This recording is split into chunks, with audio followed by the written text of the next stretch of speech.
Thank you for taking the time out of your busy lives.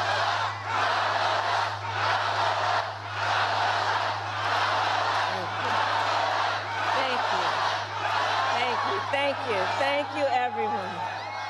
So listen, 1 week from today, you will have the chance to make a decision that directly impacts your life, the life of your family, and the future of this country we love.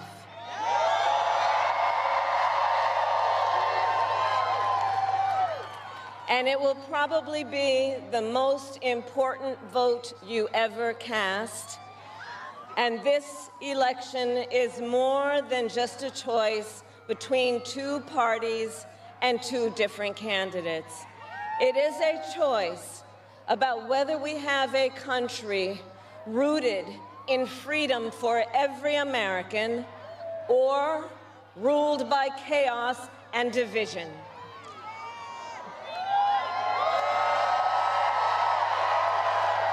Many of you watching have probably already cast your ballots.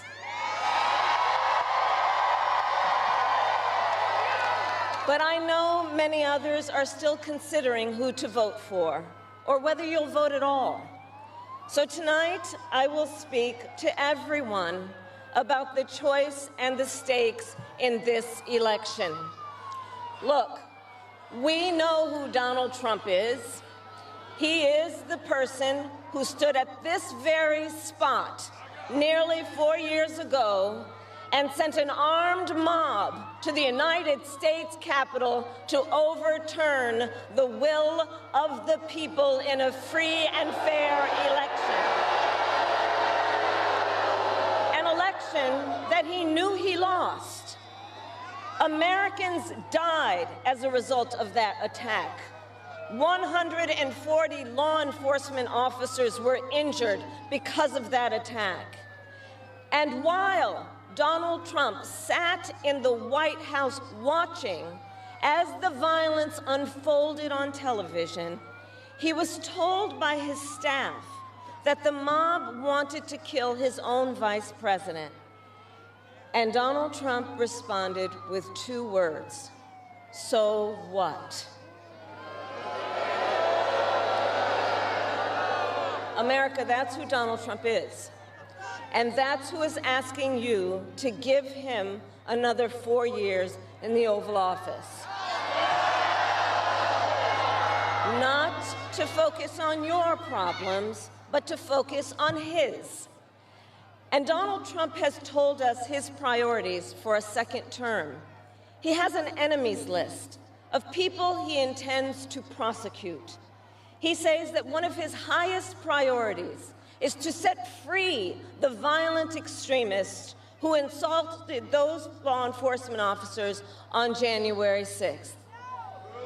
Donald Trump intends to use the United States military against American citizens who simply disagree with him. People he calls, quote, the enemy from within. America, this is not a candidate for president who is thinking about how to make your life better. This is someone who is unstable, obsessed with revenge, consumed with grievance, and out for unchecked power. Donald Trump has spent a decade trying to keep the American people divided and afraid of each other. That is who he is. But America, I am here tonight to say that is not who we are. That is not who we are.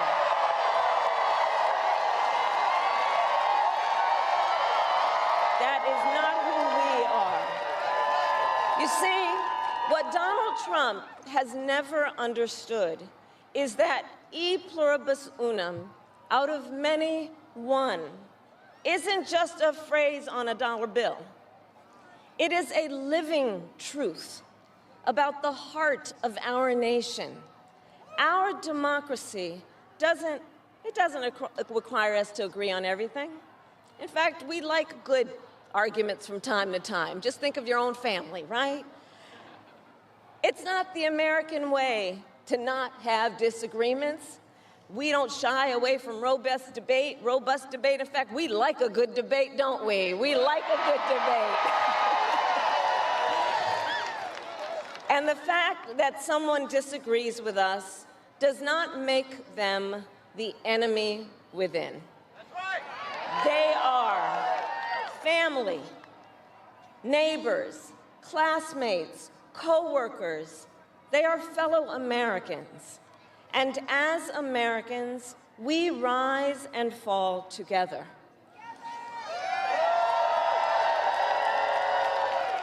America, for too long, we have been consumed with too much division, chaos, and mutual distrust. And it can be easy then to forget a simple truth. It doesn't have to be this way. It doesn't have to be this way. It is time to stop pointing fingers. We have to stop pointing fingers and start locking arms. It is time to turn the page on the drama and the conflict, the fear and division. It is time for a new generation of leadership in America.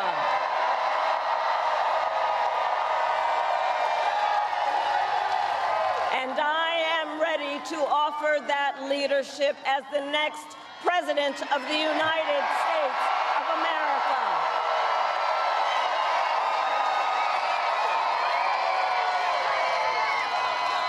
Now look, let me say, I recognize this has not been a typical campaign. Even though I've had the honor of serving as your vice president for the last 4 years, I know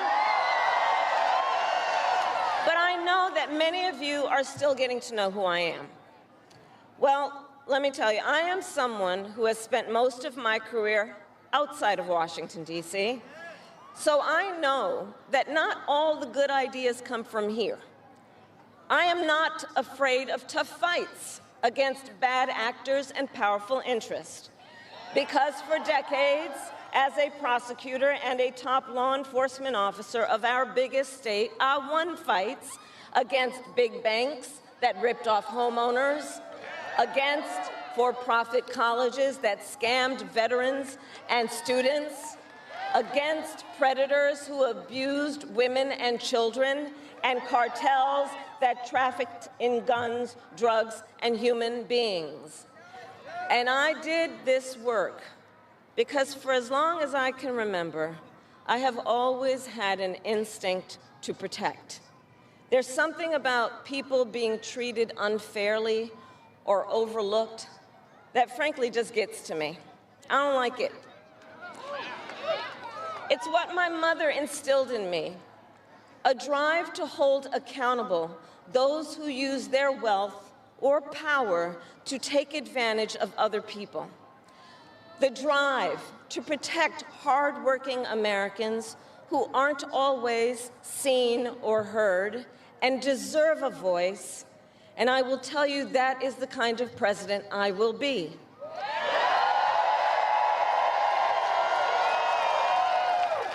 And look, I'll be honest with you, I'm not perfect. I make mistakes, but here's what I promise you. I will always listen to you, even if you don't vote for me. I will always tell you the truth, even if it is difficult to hear. I will work every day to build consensus and reach compromise to get things done. And if you give me the chance to fight on your behalf, there is nothing in the world that will stand in my way.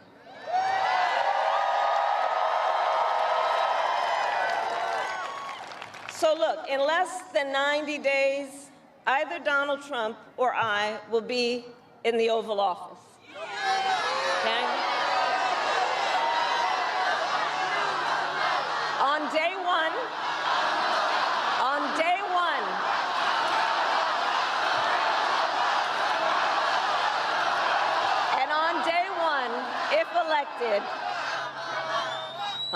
if elected, Donald Trump would walk into that office with an enemies list. When elected, I will walk in with a to-do list full of priorities of what I will get done for the American people. And I will work with everyone, Democrats, Republicans, and independents, to help Americans who are working hard and still struggling to get ahead. I have been honored to serve as Joe Biden's vice president. But I will bring my own experiences and ideas to the Oval Office. My presidency will be different because the challenges we face are different. Our top priority as a nation 4 years ago was to end the pandemic and rescue the economy. Now, our biggest challenge is to lower costs that were rising even before the pandemic and that are still too high. I get it. I still remember our mother sitting at that yellow Formica table, late at night, cup of tea in hand, a pile of bills in front of her, trying to make it all work. And I've heard from so many of you who are facing even greater financial pressures. Donald Trump's answer to you is the same as it was the last time. Another $1 trillion in tax cuts for billionaires and big corporations. And this time, he will pay for it with a 20% national sales tax on everything you buy that is imported. Think about it. Clothes, food, toys, cell phones. A Trump sales tax that would cost the average family nearly $4,000 more a year. And on top of that, you will pay even more if Donald Trump finally gets his way and repeals the Affordable Care Act, which would throw millions of Americans off their health insurance and take us back to when insurance companies had the power to deny people with pre-existing conditions. Well, we are not going back. We are not going back.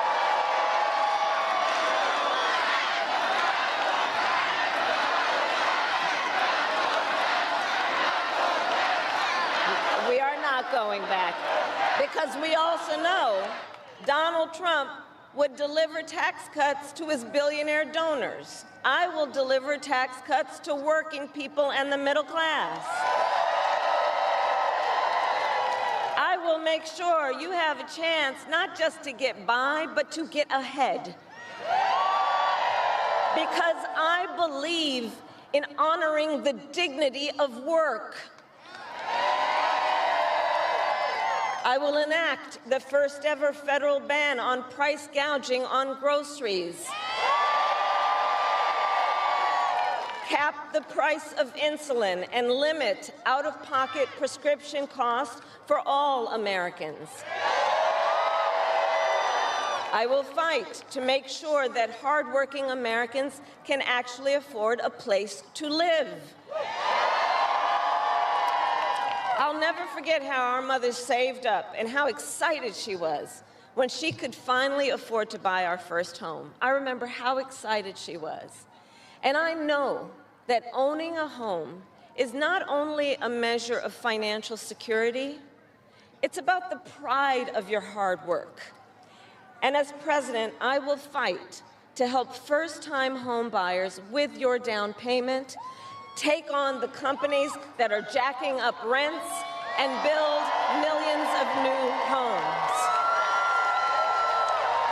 For years, we have heard excuses about why America can't build enough housing. Enough with the excuses. I'm going to cut the red tape and work with the private sector and local governments to speed up building and get it done. And the cost of housing isn't the only financial pressure on middle-class families. I have met so many young people who have a natural desire to parent their children well, but not always the resources to do it. So I'll fight for a child tax credit to save them some money, which will also lift American children out of poverty.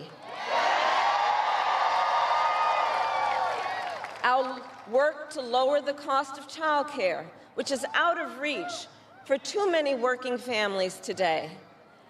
And for too many people in the sandwich generation who are raising young children and taking care of a parent, juggling all of it is extremely difficult. You know, I took care of my mother when she got sick, cooking food that she had a taste for, finding clothes that would not irritate her skin, and understand, as I do, that caregiving is about dignity. It is about dignity. And currently, if you need home care and you don't have some money to hire someone, you and your family need to deplete your savings to qualify for help. That's just not right. So we're going to change the approach and allow Medicare to cover the cost of home care so seniors can get the help and care they need in their own homes. Now, Donald Trump has a different approach. He tried to cut Medicare and Social Security every year he was president. Look, I believe that when people have worked hard their entire life, they deserve to retire with the benefits they have earned. And I believe in the fundamental freedom of Americans to make decisions about their own bodies and not have their government tell them what to do.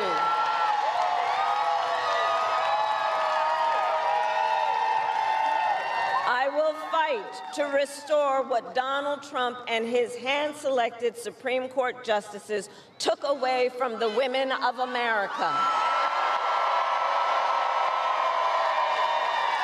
That today, 1 in 3 women in America, think about it, 1 in 3 women in America lives in a state with a Trump abortion ban, many with no exceptions even for rape and incest.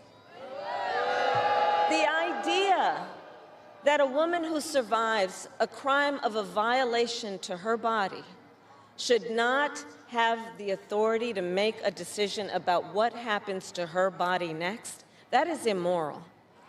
That is immoral. And Trump's not done.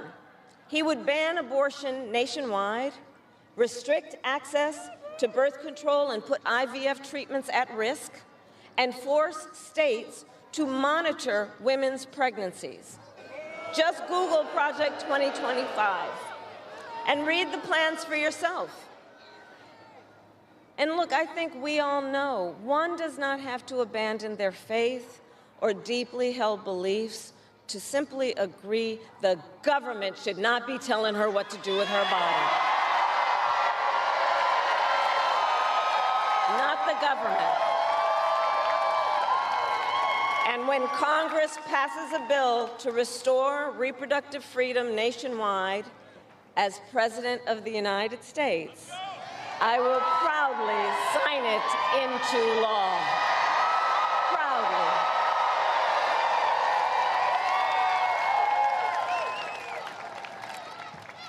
And look, on another subject, politicians have got to stop treating immigration as an issue to scare up votes in an election,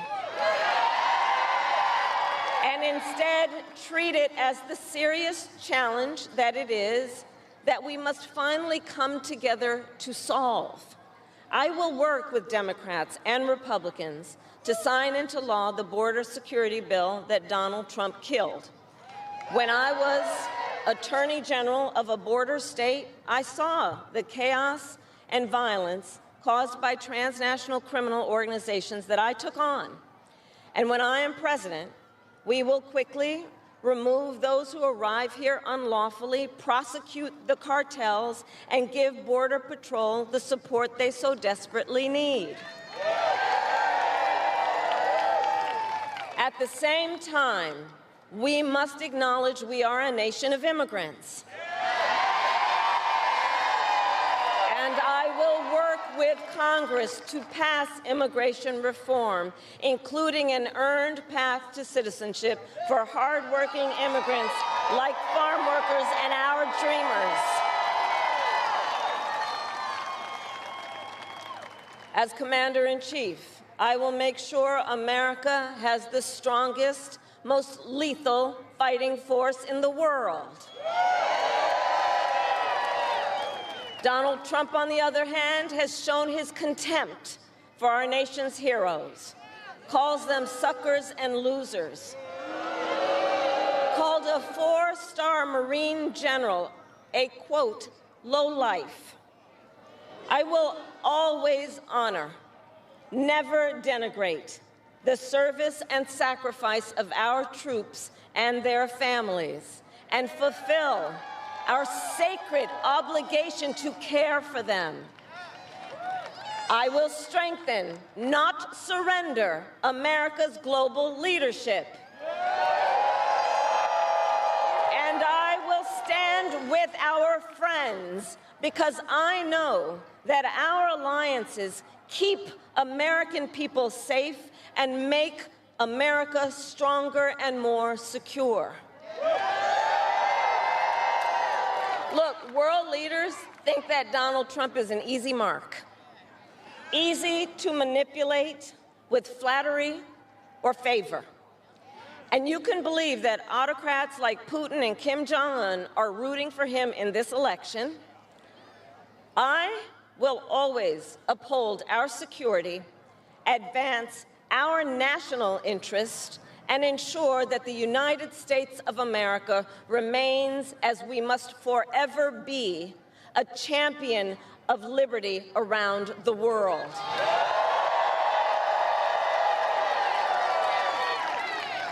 America, we know what Donald Trump has in mind.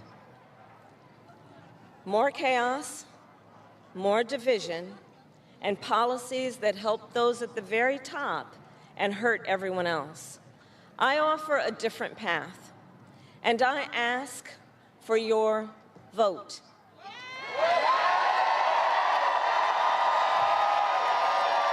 And here is my pledge to you. I pledge to seek common ground and common sense solutions to make your life better. I am not looking to score political points. I am looking to make progress. I pledge to listen to experts, to those who will be impacted by the decisions I make, and to people who disagree with me. Unlike Donald Trump, I don't believe people who disagree with me are the enemy. He wants to put them in jail. I'll give them a seat at the table.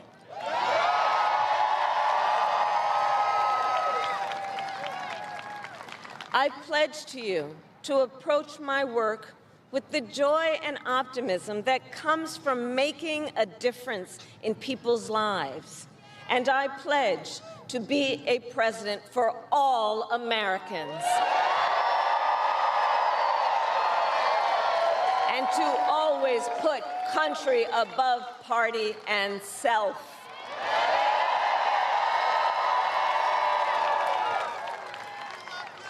I love our country with all my heart. And I believe in its promise because I've lived it. I grew up as a child of the Civil Rights Movement. My parents would take me to marches in a stroller, where crowds of people of all races, faiths, and walks of life came together to fight for the ideals of freedom and opportunity. I've lived the promise of America. I saw how hard our mother worked to give her daughters the same chances this country gave her. Growing up, I was blessed to have family by blood and family by love, who instilled in me the values of community, compassion, and faith that have always defined our nation at its best. I've lived the promise of America. I've spent my life fighting for the people who have been hurt and counted out, but never stopped believing that in our country, anything is possible. I've lived the promise of America, and I see the promise of America in all of you. In all of you. I see it. I see it in the young people who are voting for the first time, who are determined to live free from gun violence and to protect our planet and to shape the world they inherit. I see it in the women who refuse to accept a future without reproductive freedom, and the men who support them. I see it in Republicans who have never voted for a Democrat before, but have put the Constitution of the United States over party. I've seen it in Americans different in many respects, but united in our pursuit of freedom, our belief in fairness and decency, and our faith in a better future. America, I know the vast majority of us have so much more in common than what separates us. I know it. And that's why I am in this race, to fight for the people, just like I always have.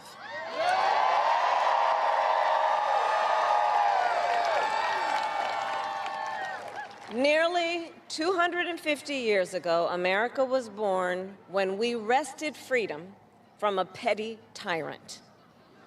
Across the generations, Americans have preserved that freedom, expanded it, and in so doing, proved to the world that a government of, by, and for the people is strong and can endure.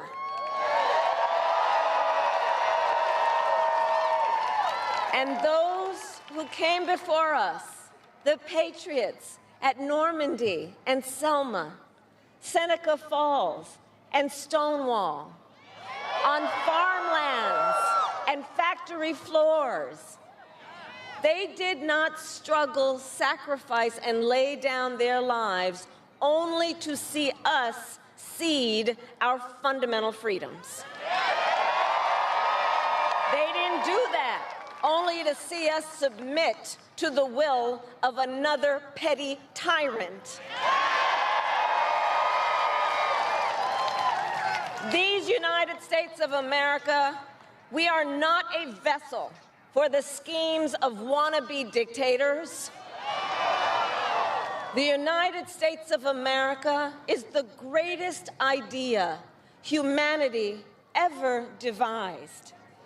A nation big enough to encompass all our dreams, strong enough to withstand any fracture or fissure between us, and fearless enough to imagine a future of possibilities. So, America, let us reach for that future. Let us fight for this beautiful country we love. And in 7 days, we have the power, each of you has the power to turn the page and start writing the next chapter in the most extraordinary story ever told. I thank you all. God bless you, and may God bless the United States of America.